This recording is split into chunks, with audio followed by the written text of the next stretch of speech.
Okay, so good evening. Um, so this is our group.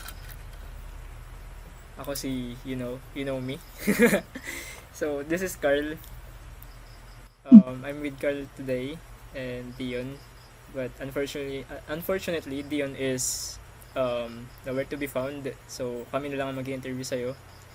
Um, so first question ko is siguro tell me about yourself and um, ano ang role mo in the industry and paano ka napunta sa industry na to?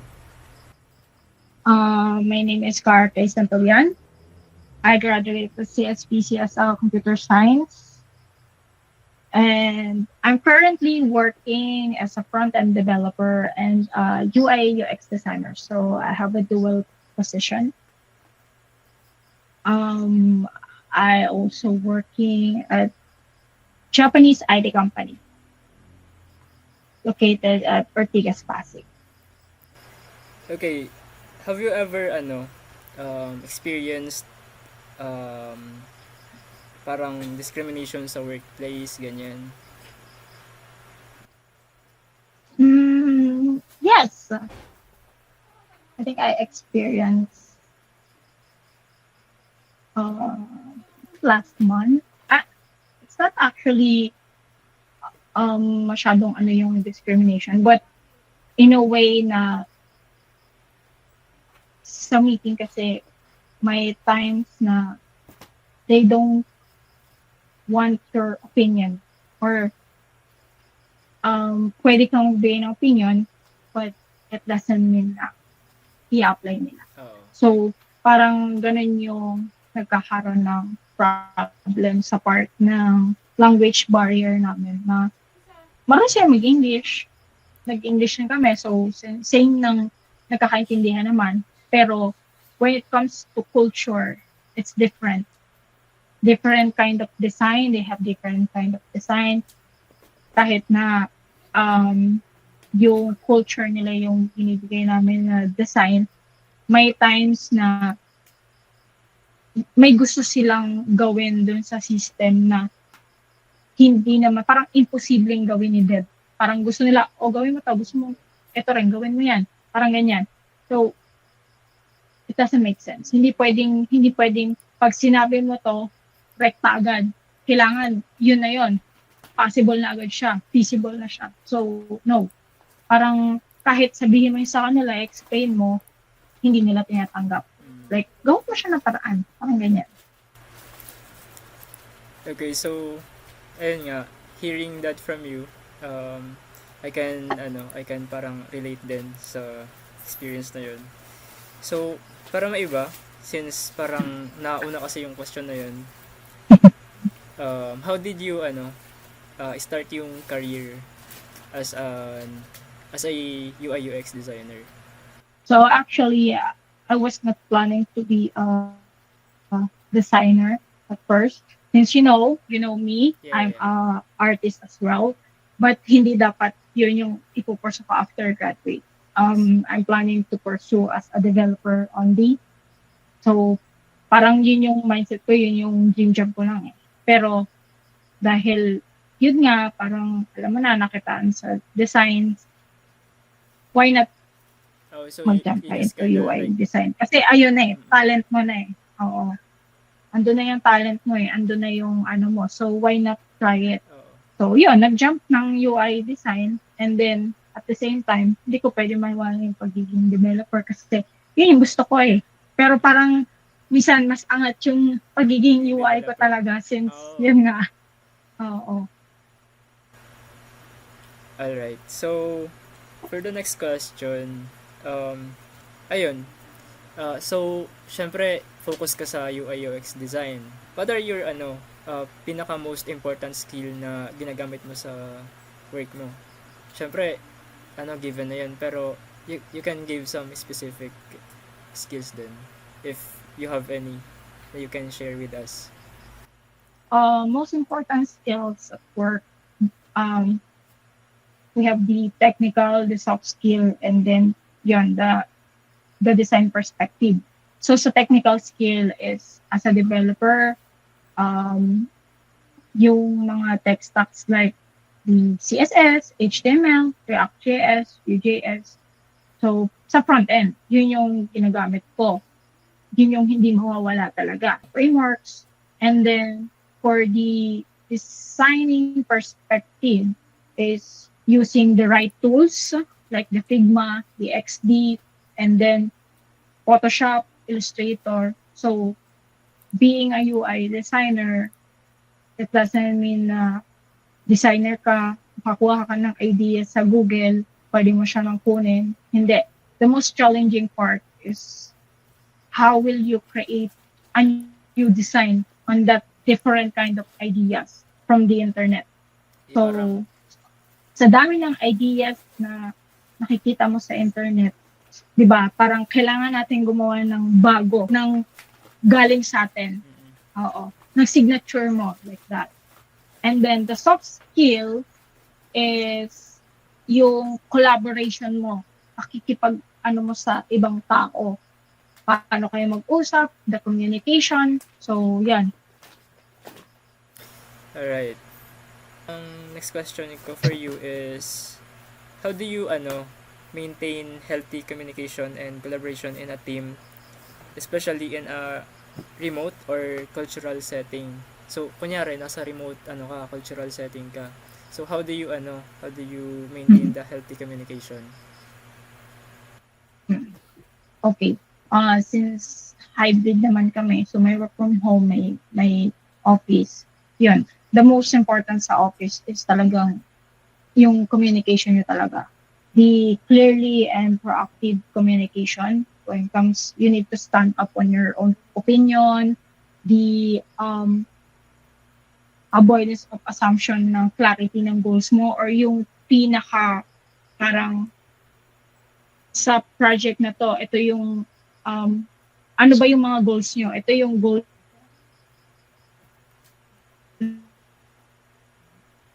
na. So lahat yun dapat na parang may respect kayo each other. So we have a lot of different kind of opinions. Pero it doesn't mean mali yun. It doesn't mean tama ka. So pwede naman na makolab and then mag-meet kayo at the middle para magkaintindihan kayong lahat, para mabuo nyo yung plano nyo.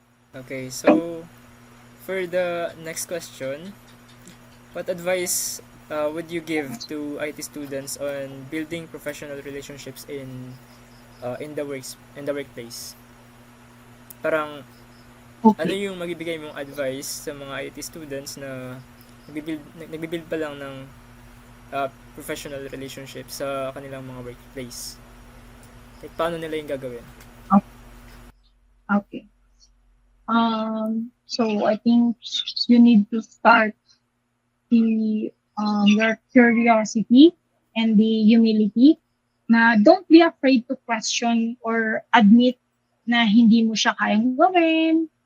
And then i-appreciate mo yung sarili mo kahit hindi mo alam yung bagay na yun, kasi totoo yung sinasabi ng mga naka-experience na sa work, na sa work mo lang matututunan lahat. That's true. So, sa school is katiting lang yung ibinibigay sa atin. Pero, hindi mo kailangan kabisaduhin lahat, kasi pagdating sa workplace, ando na pwede kang matuto on the spot doon. Makaintindi or makaano ng bagong PL, ganyan, programming language, bagong tools. Like, kung di ako nag-3D noon, pwede akong makapag-3D yan dahil natutunan ko siya. Along the way, pwede mo siyang So, yun. And then, be real at reliable. Para alam ng ibang tao na, oh, I can count on you. Yeah, that's true. Pwede ka nalang takbuhan, or alam nila na pwede akong magpa-help sa'yo. Ganyan. And then, the lastly is looking for opportunities to collaborate sa mga senior or sa kung sino man yung pwedeng tingin mo makahelp sa'yo. Pwede yan kapag wala kang ginagawa, wala silang ginagawa. you can ask them if gusto ko itong pag-aralan, tapos may idea sila doon, pwede kang mag-guide mo ko, or pwede kang mag-volunteer sa task na, halimbawa, katulad niyan, hindi ako nagbaback-end siya, maraming gagawin sa back-end. Pero task yung makikigulo ka, parang, along the way, pwede papaturo nga ako ng back-end. Tapos, tuturuan ka lang mag-basic code kahit may ginagawa sila. Parang hindi ka naman manggugulo, pero andun din na sumasabay ka sa kanila para matuto ka ng panibago.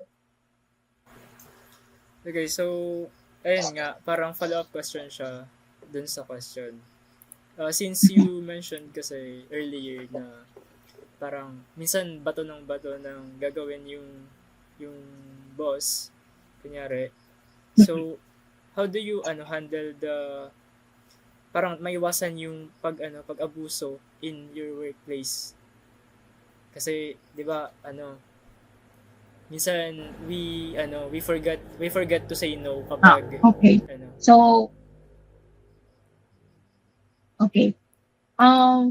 For me, I think kailangan mo talaga siyang i-open up. Kasi na-experience ko siya na talagang frustrate ka na, and at the same time pagod ka, lahat, ang dami ng ginagawa, ang dami mong task. I think you really need to tell them, to tell him, to tell her, yan, na parang kailangan mo ng pahinga muna ako kahit isang araw lang. Kasi dumating sa point na nag-burst out ako, nag-reply ako sa boss ko na hindi pwedeng ganito. Hindi pwedeng sa 1 week na yon. Tatlong design yung gagawin ko. Yes. Parang gano'n. So, ano yung ginawa ko? Nag-sick break ba ako kinabukasan? Yeah. Actually, kasi deserve ko magpahinga. Kailangan magpahinga. Kasi importante sa atin yung mental health natin kaysa sa trabaho. Yeah, that's true. So, parang need mo talagang i-balance din yung kung saan lang yung kaya mong gawin sa di mo kayang gawin. Like parang need mo talaga siyang i-communicate with the team or the boss, ganyan. So for next question naman, naka-encounter ka na ba ng mga parang ethical dilemmas in your career, like kunyari misuse of data, ganyan, software piracy, like mga ganun, parang hacking, ganyan? Sa current company namin, yes. Pero, nabalitaan ko lang siya. Wala pa ako that time, pero yes, na-experience na ng company. Like, because hindi sila nag-update agad ang version dun sa system. Na-hack yung, parang HR, para sa accounting. So, napasukan siya ng malware. And then, madaming nakuha rin data. Ganyan. So, pwede kasi nga, di ba, gamitin sa mga scamming, yung mga names nyo, ganyan, lahat ng information.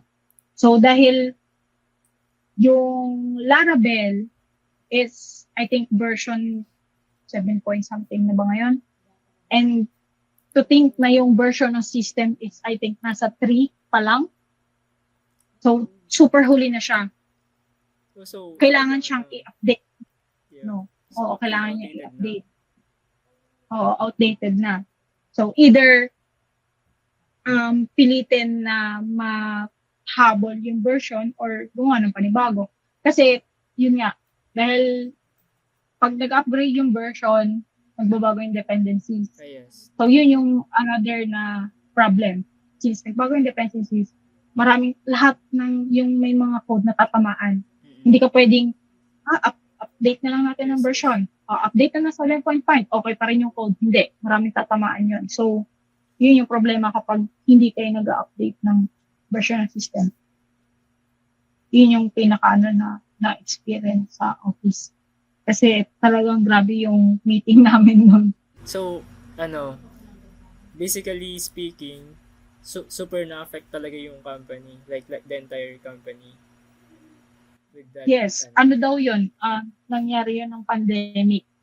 Then until now, is difficult pa din yun kasi matagal yung ng version ng system. So, can you share the experience na kung meron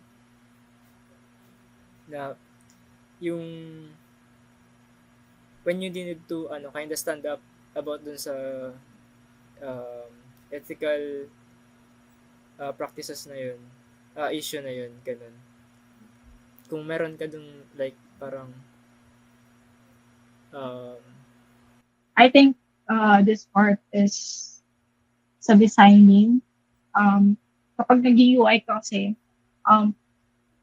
bukod sa importante nga intindihan yung system, at the same time, importante rin yung view ng user, di ba? Ni yes. client or yung lahat ng gagamit. So, may mga times na nako-confuse ka kung kailangan ba yung parang ethical ba yung katulad for example is di ba pag sa email parang dinefault nila na default kailangan default yung pag-send ng email, notification, subscription, parang ganun. Pero as a UI, kasama sa principle ng designing na dapat si user hindi siya mai-stress dun sa UI. Like parang subscription ko lang. So, kailangan user-friendly siya. Maka-subscribe ko pa lang tapos, di ba dapat may chinechikan or ako mismo pipindot na subscribe kapag gusto ko makatanggap ng email, mga ganyan. So, dapat si UI, ako, kailangan, alam ko yon. So, unless si client yung nagpagawa, gusto niya ganun mangyari. Pero, hindi ibig sabihin yun yung gusto ni client. Kailangan masunod yun na rin. Kasi pwede mo siyang bigyan rin ng opinion na hindi ba po ba pwedeng bigyan na lang lagyan na lang to ng button like subscription ng subscribe para silang makapag-decide na magpindot na kung gusto nila makatanggap ng email, mga ganyan.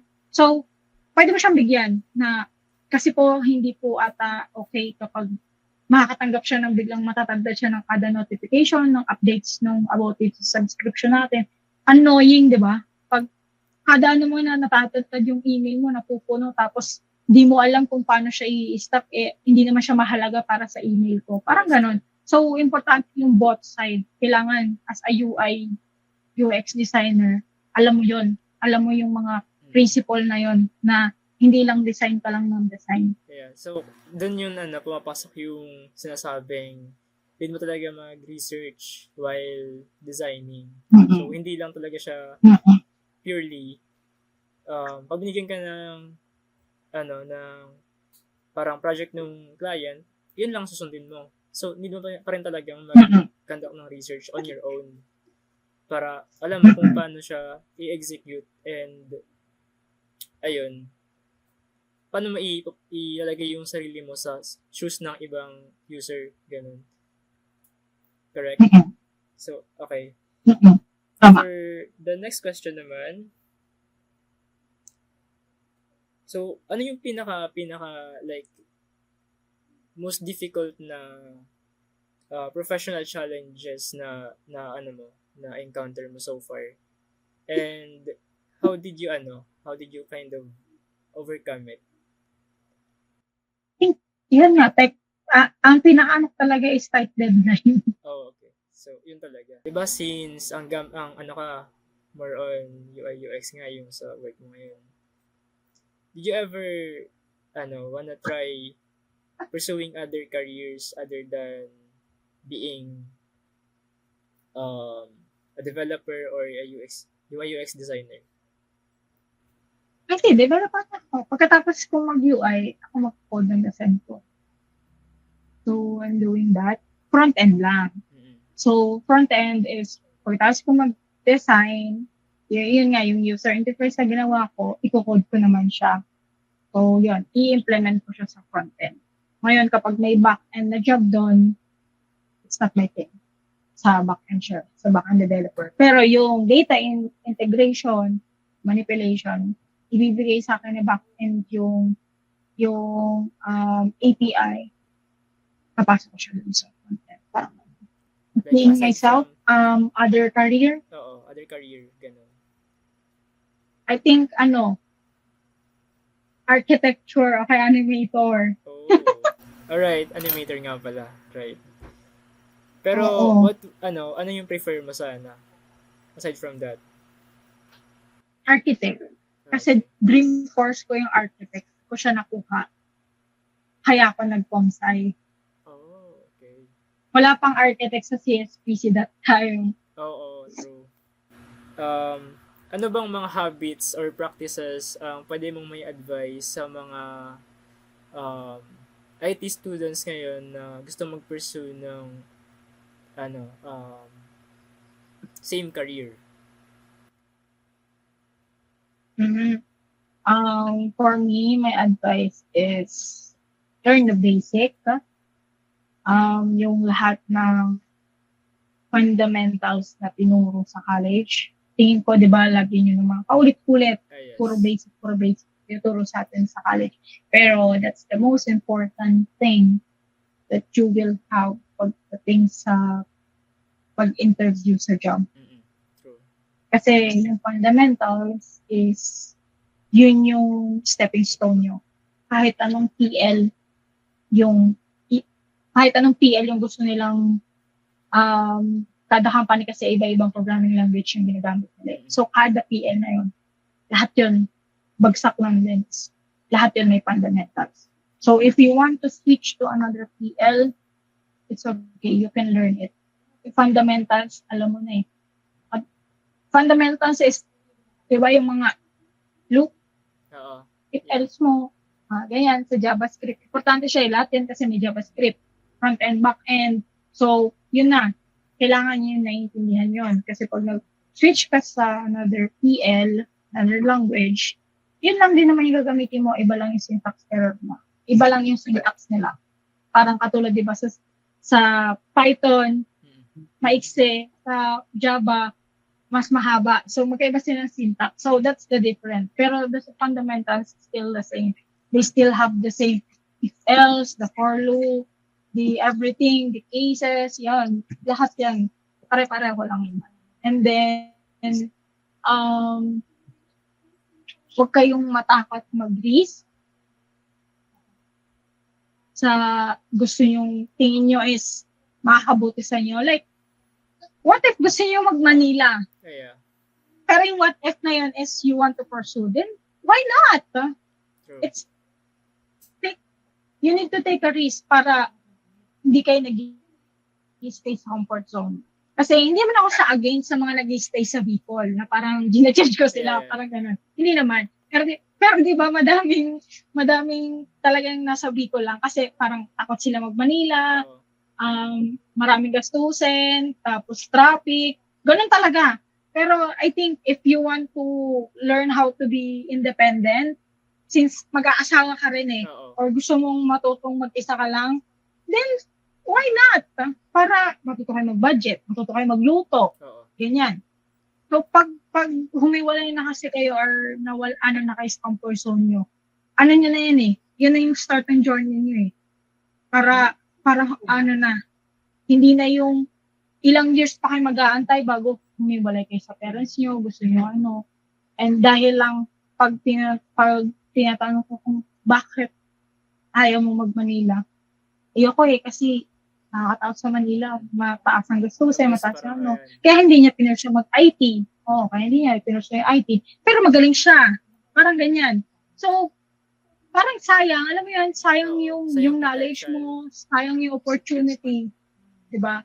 Madami tayong opportunity na pwede mo i-pursue, pero naging regret ko na lang kasi ayaw mong mag-try.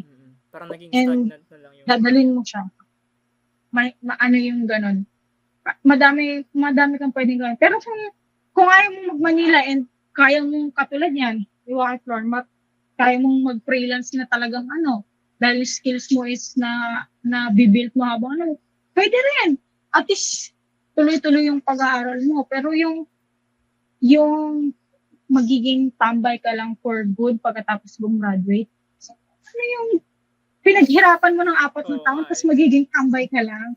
Like, you Imagine know, gumastos ka ng ano, pagka oh, dami-dami. that's why I don't get it na hindi naman sa masama yung ugali ko dahil gentle ko sila na stay ka lang sa Manila parang gano'n. After ng 4 years na pinaghirapan mo sa pag-aaral mo, you will be ano lang sa parang pabigat ka lang Ah, sa yes, inyo. true. Pinagtapos ka nga para trabaho. Like that.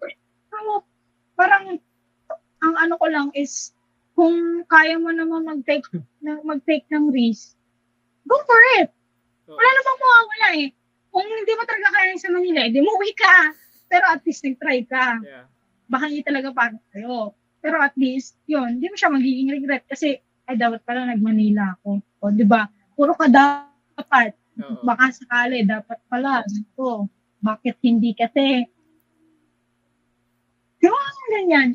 Kasi malay mo, 'di ba, kunyari yun nga, sabi mo nag-take ka ng risk. So kung kunyari hindi para sa yun, at least meron kang at some point, syempre magkakaroon ka ng realization kung ano yung dapat para sa iyo.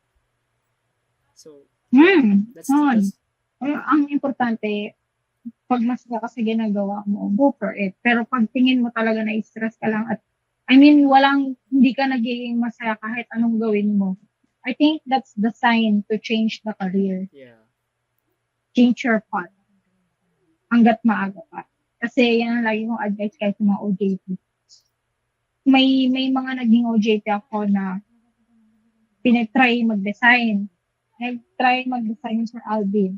So, after ilang weeks, na dapat kaya siyang tapusin talaga ng, halimbawa, 3 weeks. Pero until now is wala pa siya sa 1/4. I asked him nicely, are you happy? Happy ka ba sa ginagawa mo?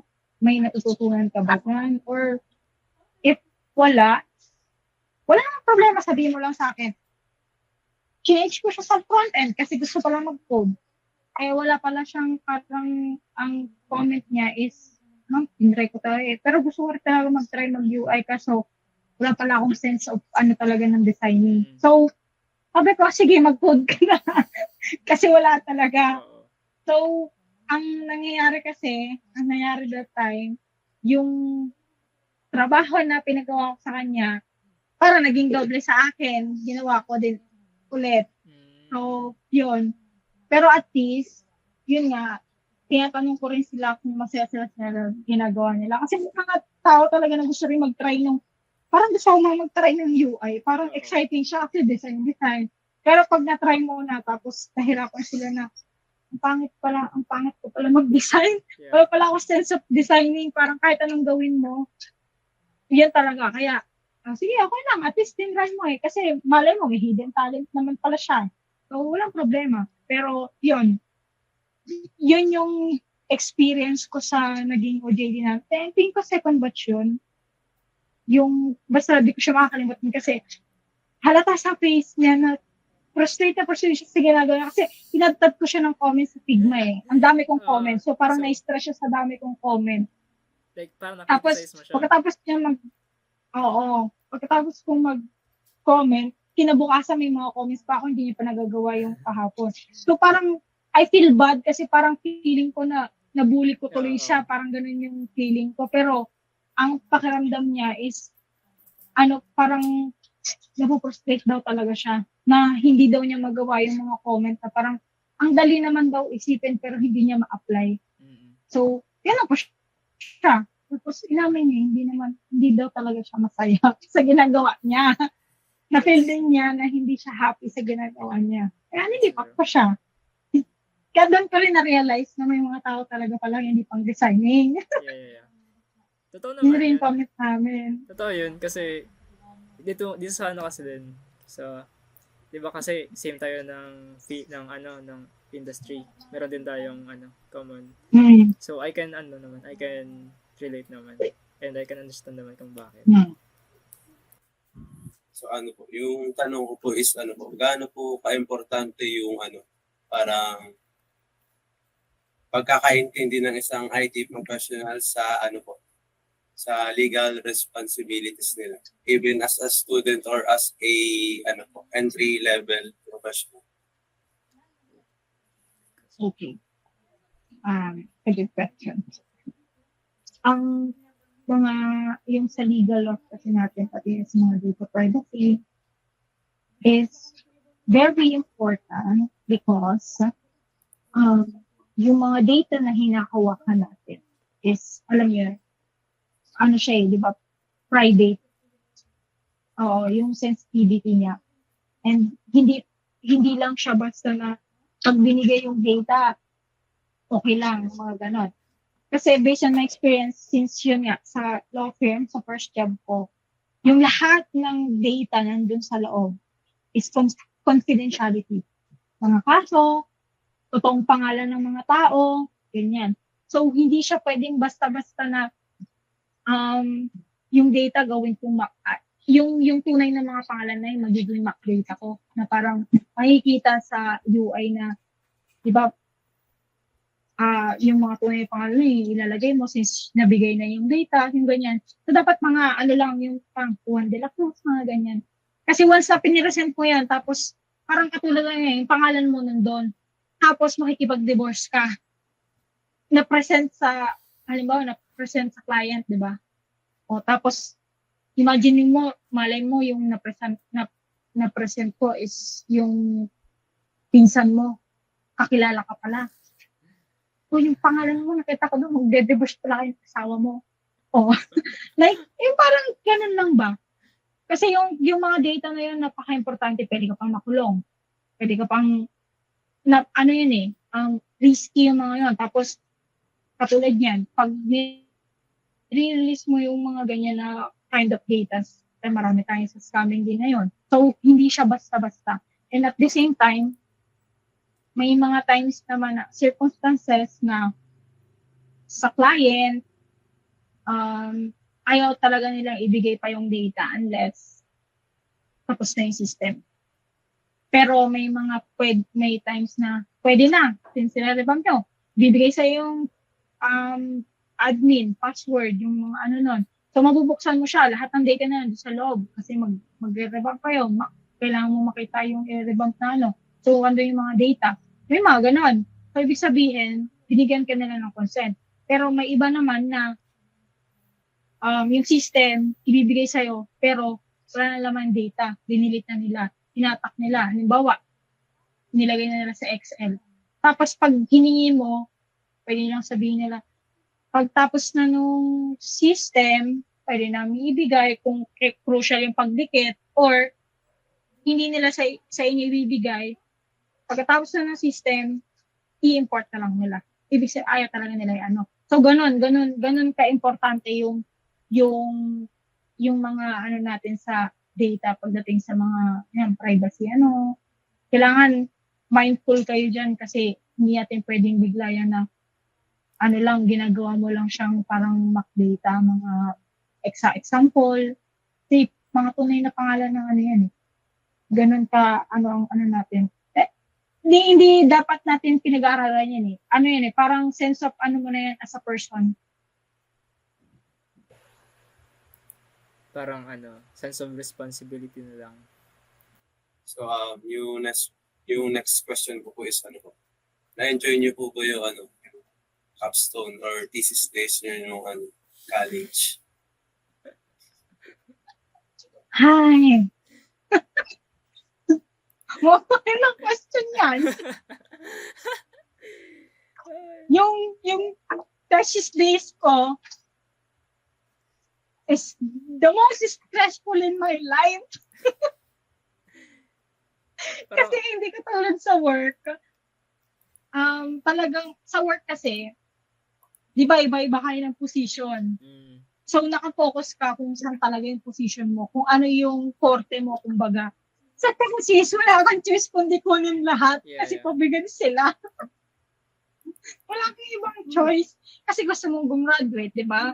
So, kahit na mag-galaiti ako pa rin gagawa ng documentation, ako pa mag-code, ako pa mag-design, ako pa yung planning, ako gumawa ng proposal. So, dahil gusto mong gumraduate, wala akong choice. Kung tatanggalin mo na naman sa grupo mo, yung umaano naman sa akin, konsensya ko. So, parang ang nangyari that time, hinayaan ko, o sige, graduate sila. Sa sabi ko nun sa mga ka-close ko, kila Elena, pag nagkita-kita kami sa rin niya, sasabihin ko, ayun yung mga napag-graduate ko. Ganon. Yes. Kasi nakakainis eh. Kasi nang tanggalin namin, tapos uulit sila. Imagine, irregular ako. Yeah. Regular sila. Tapos, ako pa nang masensya, parang gusto ko sila paulitin para ma-realize nila. Pero, hindi eh. Oo. Hindi, Diba, graduate sila. Di ba naulit ka nun? Kasi yun nga, yung una mong, kaya Tawag naging ko, kabatch di ba namin. batch ko, naging kabatch ko sila, Flor, di ba? Nakaklase ni Flor yun, yung mga binubuhat ko. Yeah. Kaya sabi ko noon, Diyos ko, sabi ko, pag nagkita-kita kami ilang years sa reunion, tapos sabihin ko talaga, ito yung mga napag-graduate ko. Hindi ito makakapagtrabaho kung hindi ko sila napag-graduate. Naalala ko yun nung na-stress ka nun. Naalala ko pa yun. Oo, kasi nagpo-post ako sa Facebook, nagrarant ako. Kasi, mas stressful pa talaga yung, sa bagay kasi, ngayong capstone nyo and thesis, hindi talaga pinractice yung katulad start ng planning, hanggang sa dire-diretso, like, planning, flowchart, UI design, tapos punta sa dev, tapos kay dev QA testing, tapos saka ng deployment. So yun, may mga planning. Sa work, talagang sinusunod yun. Kasi importante yun eh. Pero sa college, ang ginagawa natin, pasa ng proposal, pag na-approvean yung proposal, write a code. Tapos habang nagko-code ka, tsaka mo palang dinidesignan. O di ba? Ganun na ganun yung ginagawa natin, which is, it's a bad practice. Kasi, katulad dyan, magde-design kayo, wala pa naman yung plano. Tapos, ang mindset ko natin yung college, sige, kaya ko naman tong design na mismo habang nagko-code, which is hindi. Kasi along the way na nagko-code ka, tapos tsaka mo palang iniisip yung flow ng system. Ang chaotic It's na, wrong. ang chaotic. Tapos sumasabay pa yung, syempre, isipin mo pa yung sa manuscript.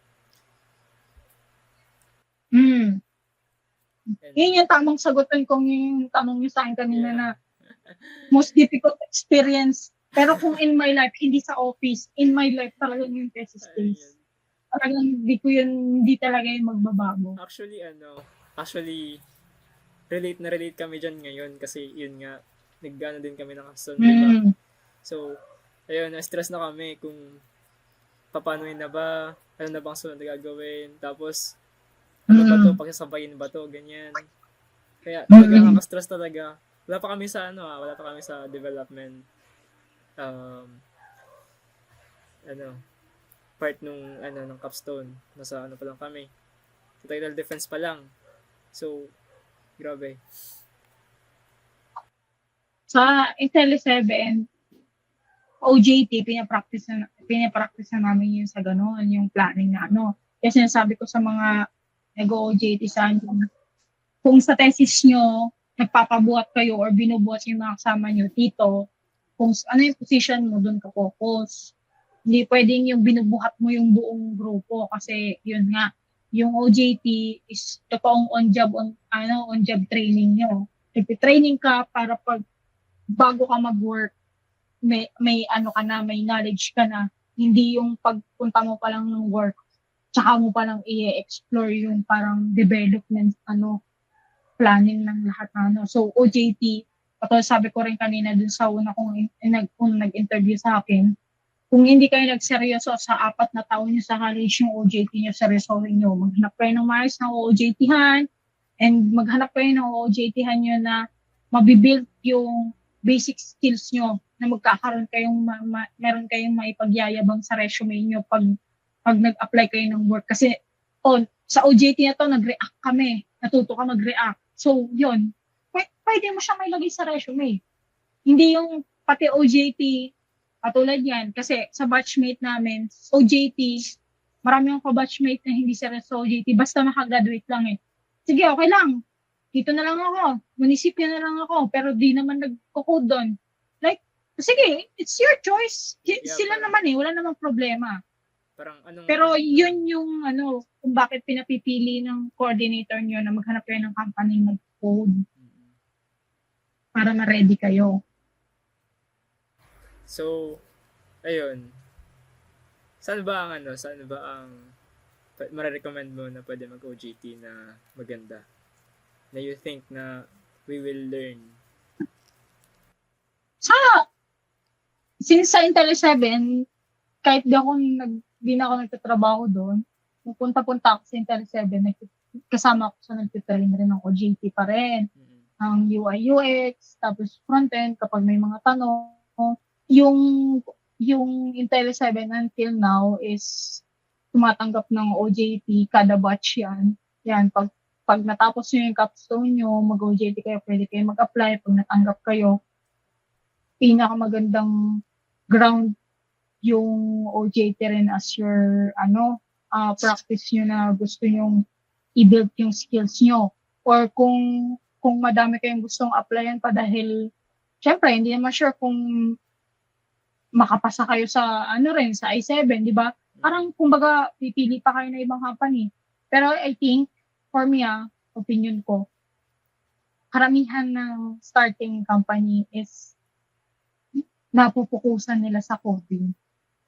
Kasi yung mga nag-start up is mga galing rin sa paghirap nila ng code, ang tawag dito, yung based on experience nila sa pagiging IT. So, gusto nilang ma-share din na etong mga baguhan na darating, ma-share nila yung knowledge nila. Kasi ganun rin yung thinking nung una sa core dev rin ng Tele7. Pero comment rin yun, ganun din ang comment ni Flor. Pag mga startup natututukan talaga kapag mag-OJT ka doon. Kahit yung mga taga UP, ganun yung thinking nila kung bakit kahit na gusto nilang mag-apply sa patuloy yung mga Accenture, ganyan, gusto nila sana mag-intern doon. Pero nagdadalawang isip silang mag-intern sa Intel 7 kasi mas natututukan yung parang skills sa coding.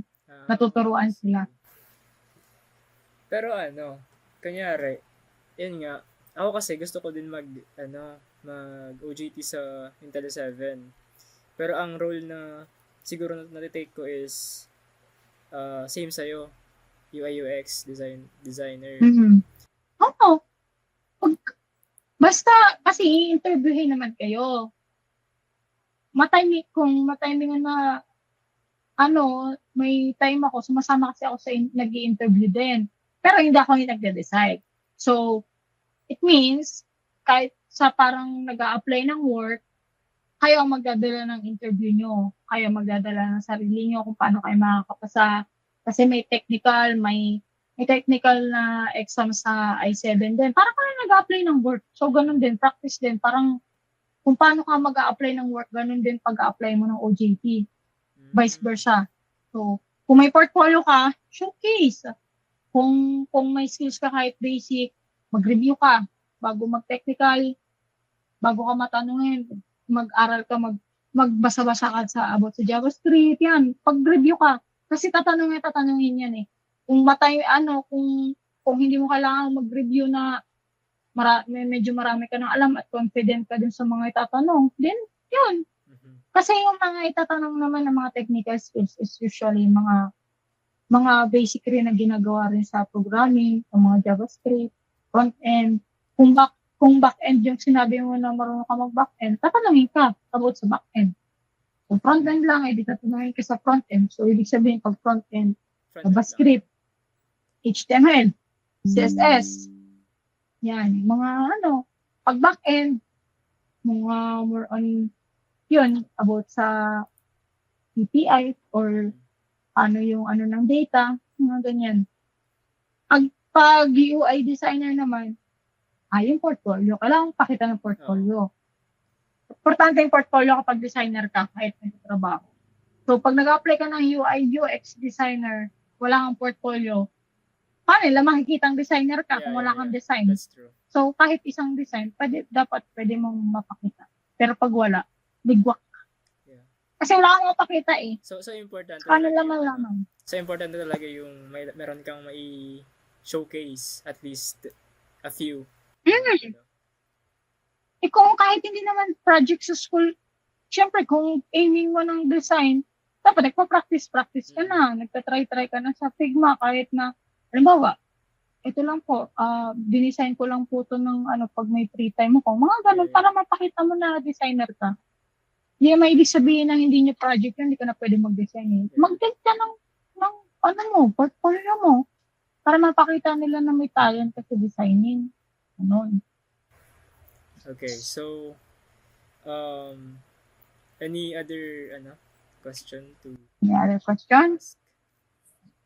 So, yung last question ko po is uso pa rin, common po ba sa IT industry yung yung mga developer na naka-spaghetti code? Tapos, ano po yung ginagawa nyo kapag nakita nyo na naka-spaghetti spaghetti yung code ng ng kawork nyo, ganun. What do you mean by spaghetti? Magulo yung code? Magulo yung code. You mean the structure? Yes. Actually, hindi, marami pa talagang developer na magulo ang structure ng code. So, dun pa lang, pag nasa work ka na, dapat napapractice siya eh. Pag naka-timing ka ng supervisor na, syempre, pag mga supervisor na yan, mga batak na sa kukomenta nila. So, pag nag-comment, i-take mo yung advice nila, huwag kang, parang reject mo yung mga inano nila. Kasi, minsan, may times na hindi mo alam, di ba, pag magulo yung code mo. So, pa-check mo. I mean, ipa-check mo yung structure kung tama ba na, ito, for example, kung naka-HTML ka, script nasa baba, di ba? Tapos yung script mo, mahaba, na dapat ilipat mo na sa isang file para babasahin na lang, di ba? Kasi kung mahaba yung script mo, pag nag-debug ka, kung halimbawa may 4,000 kang lines of code, nagka-error ka, nag-debug ka, yung hinahanap mo is nasa 2,000, nasa script. So, HTML, script, imagine, mag-i-scroll ka pa para makarating ka sa script, para lang makapunta ka sa 2,000, na dapat pinaghiwalay mo na siya. Pero, hindi ko sinabing, hindi mo pwedeng pagsamahin yun, which is, binabasa siya binabasa. So, another, doon is, yung sa script, naka-inline sa HTML mo yung, yung script pa. So, ang problema, kung hihigitin mo lahat ng script, ilalagay mo sa isang file, hindi mababasa yung script mo kasi may mga iba ka naka-inline. Ibig sabihin, may tatamaan kapag nilipat mo siya, which is, it's a bad practice. Paano ko nasabi? Kasi na-experience ko siya. Gumawa ko ng landing page. Yan, honest, na-experience ko siya. Kasi, di ba, landing page? Ganito kasi yung una experience ko. Kinode ko siya ng React.js, Next.js, naka-framework. Ngayon si client, tinanong ko sila ng maayos yung una, okay lang daw. Pagdating sa dev sa amin, pinako-convert nila sa akin ng HTML, CSS. Imagine, nasa tawag dito, bago na tayong pinalilipat ng HTML, CSS. So, wala akong choice. Kailangan ko sundin. Kinonvert ko yung buong code ko ng React into HTML, CSS na isang araw. Ngayon, pagka-convert ko, since hindi ko naman alam na hahaba pala yung JavaScript ko, kaya ako din itong script. Kaso, limutan ko yung mga buttons, lahat ng pati syempre yung CSS ko nakahiwalay. Humaba yung script. Hindi ko na siya nahiwalay. So, may JavaScript ako sa ibang button na tulad nun, yung mga toggle na naka-inline siya. So, hindi rin malipat tuloy nung backend namin na sa isang another file nga, dahil nga may naka-inline ako. Tatamaan siya. Pag nilipat niya, hindi nagagana yung mga buttons doon. So, ang nangyari, yung nilipat niyang file sa JavaScript lang niya is pang backend. Pero yung script ko, hindi niya hiniwalay. Ang struggle lang doon, pag magde-debug na ako, hahanapin ko pa siya hanggang 2,000. Which is a bad practice. So, I understand that. Inino ko yung ano nila doon na, yun, na, hindi mo ako pinagalitan. Sinabihan lang ako na, lagot ka, pag nakita ni Sir Marge, pag-aagalitan ka dito. 4,000 yung lines of codes mo, tapos yung script mo, nasa baba lahat. Sabi niya ganun sa akin, hindi mo inawala yung files. So, it's my bad. I understand kasi dapat talaga ako nga mali ko nga. And then at the same time, wala akong limit sa HTML and CSS. Nakalimutan ko na dapat nakahiwalay yon. Pero sa React talaga, naka-components. Kada halimbawa, carousel mo. Components yun, isang file yun. Lahat yun naka-isang file. Imagine naka-components lahat na ako pinalipat na HTML and CSS. So, nirekta ko lahat ng index. Yun, pero bad practice talaga siya.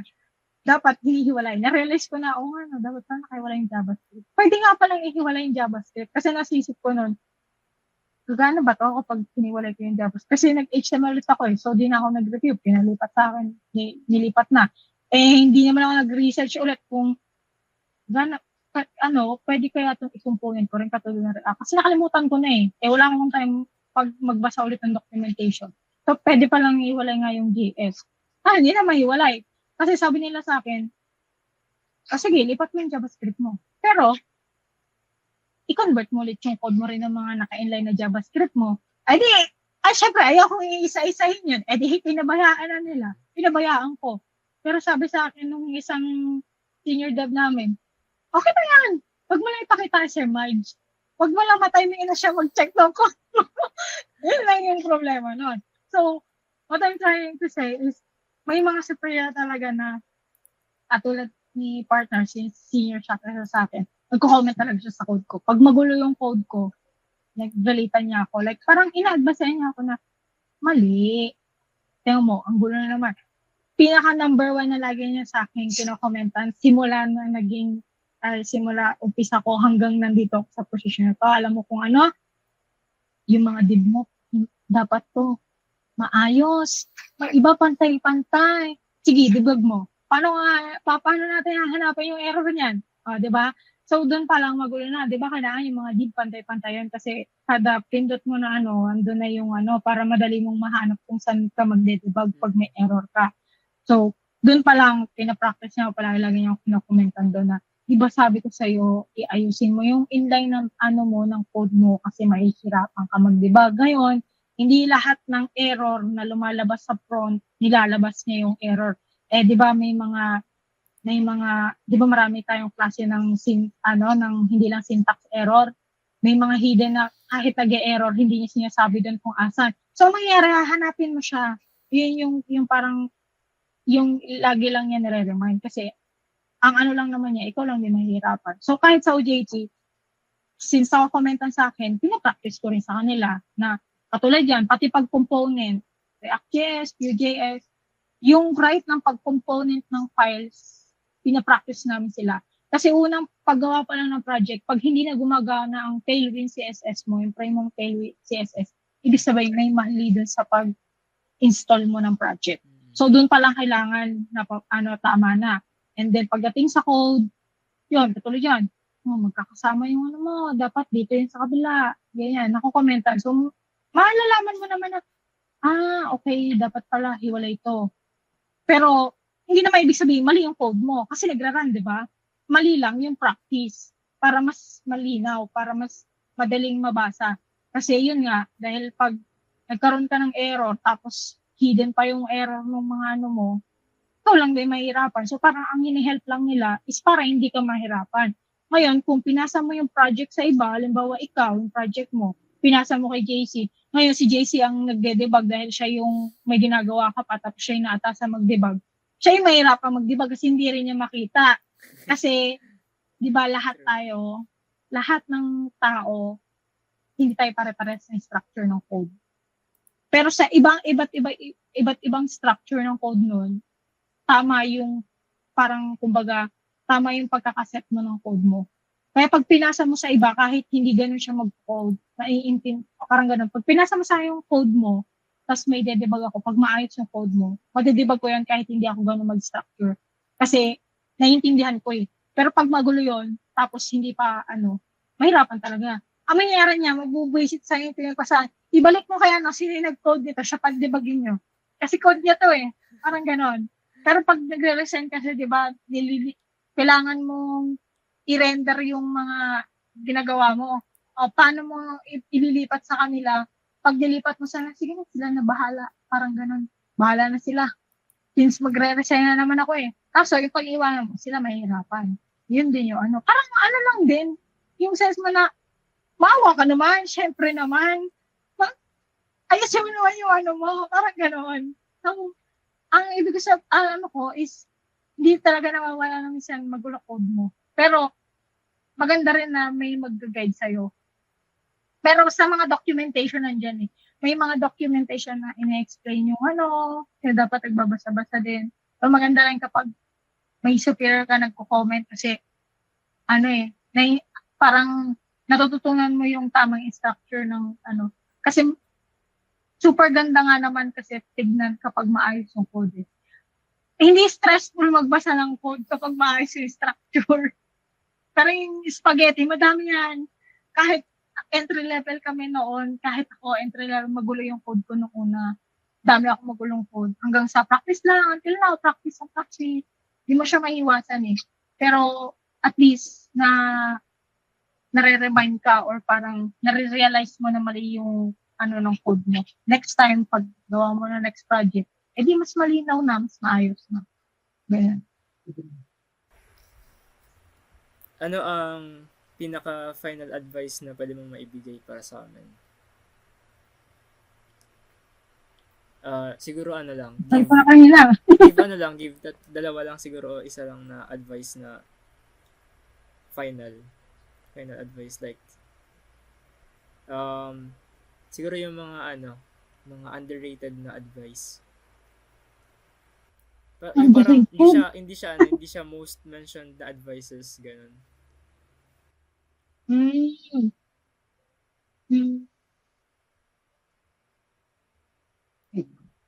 Hindi ko sure kung underrated ba yung advice ito, pero ito yung pinaka parang nagpamulat sa akin na advice. Ipapasa ko rin sa inyo na it doesn't mean na irregular ka.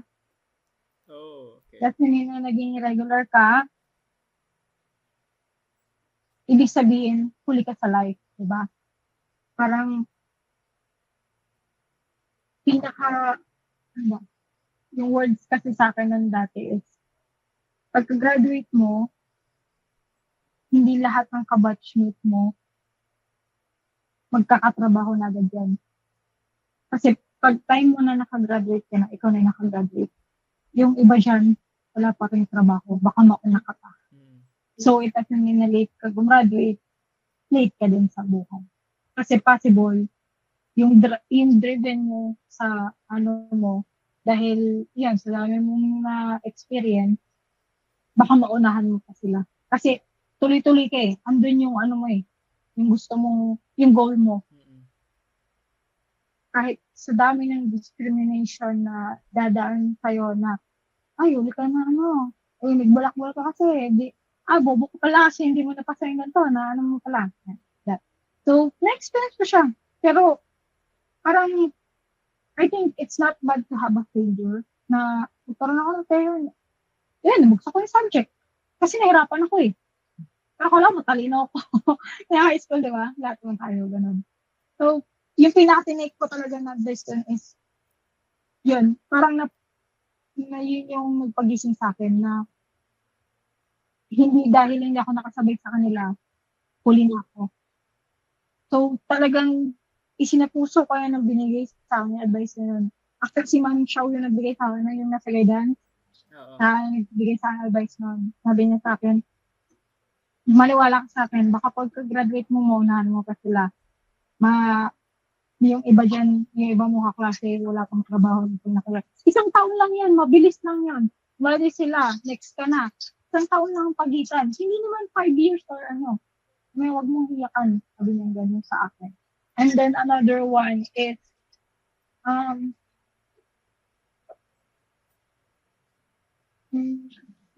hindi lahat ng pinakamatalino sa section nyo, siya pinaka-successful Yeah. pag nakagraduate kayo. So true, so true.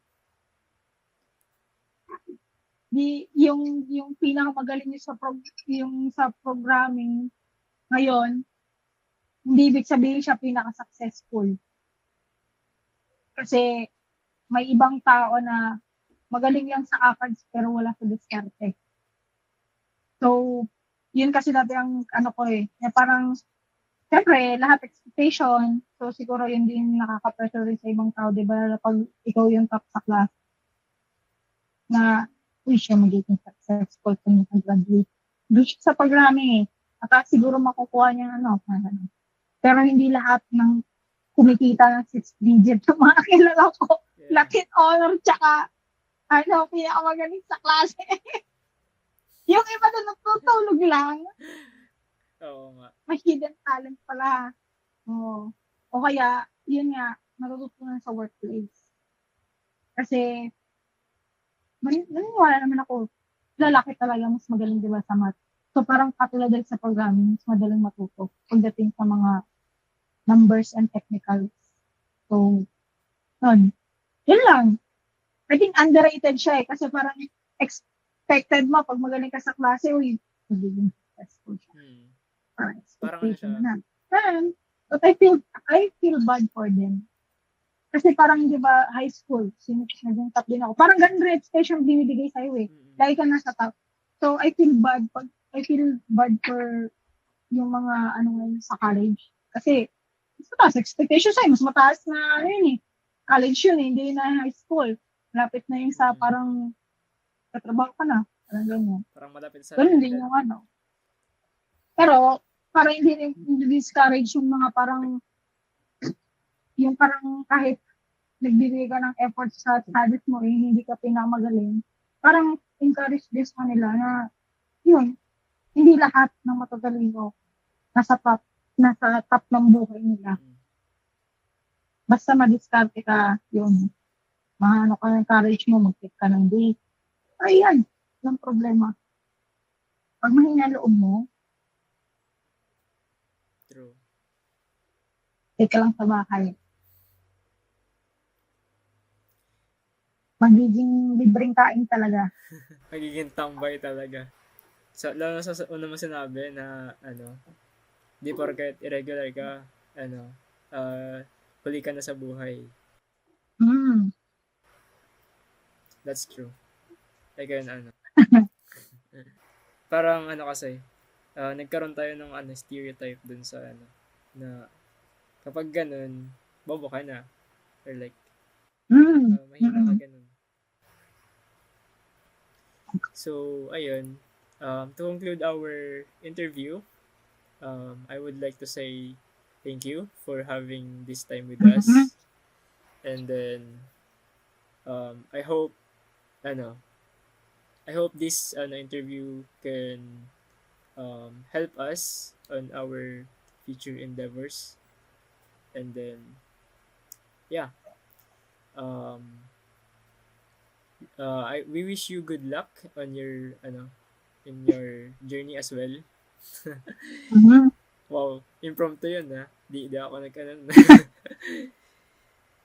Anyway, so ano pa ba? Picture. Documentation nyo. Picture.